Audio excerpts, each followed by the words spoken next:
रैनकुलस यानी बटर का प्लांट अपने शानदार रंग और झालदार पंखुड़ियों, लंबे तनों और लंबे फूलदान जीवन के लिए प्रिय है। उनका रंग रेंज चमकीले गुलाबी, लाल और बैंगनी से लेकर क्रीम, हल्का पीला और नारंगी है। इसके अलावा नर्सरी और कैटलॉग में बल्ब ढूंढना आसान है और उन्हें जलवायु के आधार पर पतझड़ या बसंत में लगाया जा सकता है। पौधों में काफ़ी तेजी से विकास होता है बसंत ऋतु में। इसका वानस्पतिक नेम रैनकुलस है, जो सामान्य नाम बटरकप प्लांट के नाम से जाना जाता है। पौधे का जो प्रकार है वो बारहमासी है और जब ये मैच्योर हो जाते हैं तो इनका आकार 1 से 2 फीट लंबा और चौड़ा होता है। इन्हें फुल सनलाइट में रखा जाना चाहिए और जो सॉइल टाइप है वह रेतीली मिट्टी यानी कि रेतीली मिट्टी में और वेल ड्रेन सॉइल में यह बहुत ही अच्छा ग्रो करते हैं। इनका जो मिट्टी का पीएच है वह थोड़ा एसिडिक होना चाहिए। ये वसंत ऋतु में और गर्मी में खिलते हैं। फूल का रंग सफ़ेद, गुलाबी, पीला, बैंगनी, लाल हो सकता है। रैनकुलस के पौधे की किस तरीके से हम देख रेख करें और किस तरीके से इसमें हम ज़्यादा से ज़्यादा फ्लावरिंग ले सकते हैं, इसके लिए इजी एंड क्विक टिप्स चलिए देख लेते हैं। सबसे पहले आप इन पौधों को बीज, जड़ों या बल्ब से विकसित कर सकते हैं। उन्हें बीज से विकसित करने के लिए नर्सरी या फ्लैट ट्रे का उपयोग करें। दूसरा, वसंत के दौरान बीज बोना उचित होता है। यह शुरुआती वसंत में जड़ों या कंदों को विभाजित करके या बीज से बुआई द्वारा प्रचारित किया जाता है।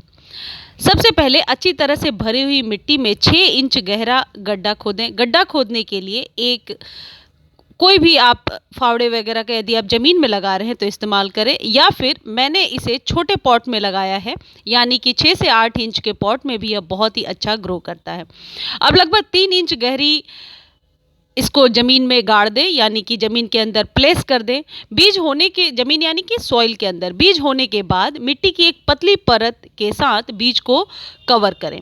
फिर उन्हें प्लास्टिक में कवर करें, क्योंकि आपको पता है बीजों को जर्मिनेट होने के लिए बहुत ही अच्छी ह्यूमिडिटी की ज़रूरत होती है।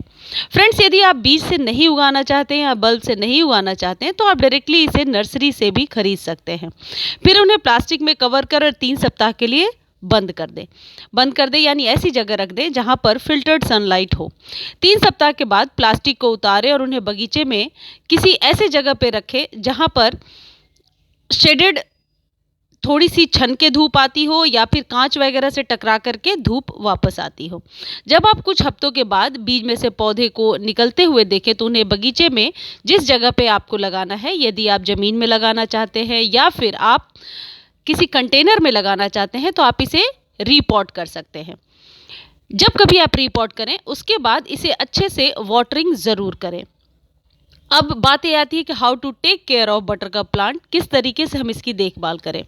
बसंत ऋतु में बगीचे की मिट्टी के ऊपर हल्के से सूखा खाद डालें। यह पूर्ण सूर्य या प्रकाश छाया पसंद करता। फ्रेंड्स, अभी फरवरी के मंथ में आप इसे फुल सनलाइट में रखें, लेकिन जैसे जैसे दिन बड़ा और रातें छोटी होती जाएंगी आप इस बात का बहुत ध्यान रखें कि दोपहर की धूप से इसे बचाना है।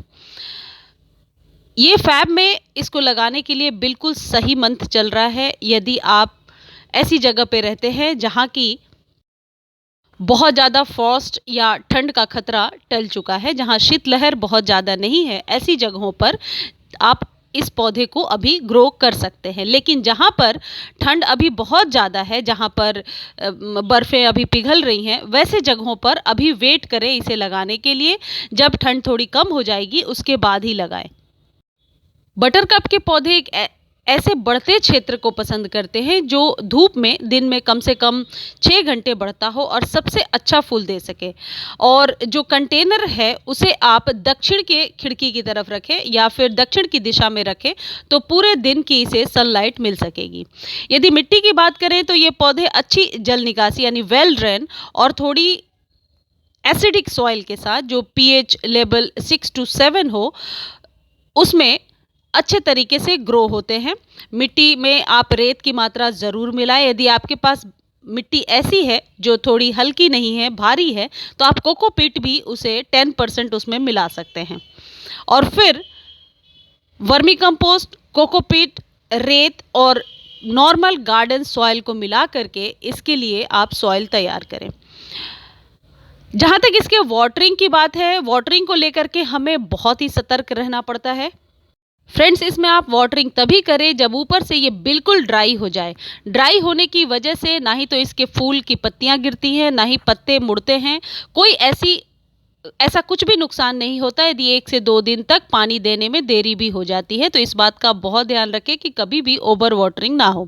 बटरकप के पौधे ठंड वसंत के मौसम को पसंद करते हैं और गर्मी के तापमान 90 डिग्री फ़ारेनहाइट के ऊपर उठने के बाद ये निष्क्रिय हो जाते हैं, यानी कि फिर फ्लावरिंग नहीं करते हैं। पौधे के चारों ओर गीली घास की परत यानी मल्चिंग कर देंगे तो वह थोड़े ठंडे रहेंगे और उनकी मिट्टी में नमी बनी रहेगी। फ्रेंड्स, हर एक 15 दिनों पर आप इसे लिक्विड फर्टिलाइज़र ज़रूर दें। जो भी फर्टिलाइज़र आप यूज़ करते हैं, या बनाना पील या ओनियन पील, घर के बने हुए फर्टिलाइज़र भी दे सकते हैं, या फिर बोन मील को 1 चम्मच दे सकते हैं। उसे पानी में घोलकर देना उचित नहीं होगा। उसे 1 चम्मच आप किनारों पर छिड़क दें। जब आप वाटरिंग करेंगे तो धीरे धीरे उसके गुण उनकी जड़ों तक पहुँचते रहेंगे और फ्लावरिंग भी अच्छी होगी। वर्मी कंपोस्ट दे रहे हैं तो आप घोल कर दे सकते हैं। यदि बल्ब से पौधा उगा रहे हैं तो जब आप मिट्टी तैयार कर रहे हैं तभी वर्मी कंपोस्ट आप अच्छे से उसमें डाल दीजिए। वरना जैसे अपने सभी फ्लावरिंग प्लांट्स को हम 15 दिनों पे खाद देते हैं, उस तरीके से आप इसे खाद देते रहें। Thank you friends.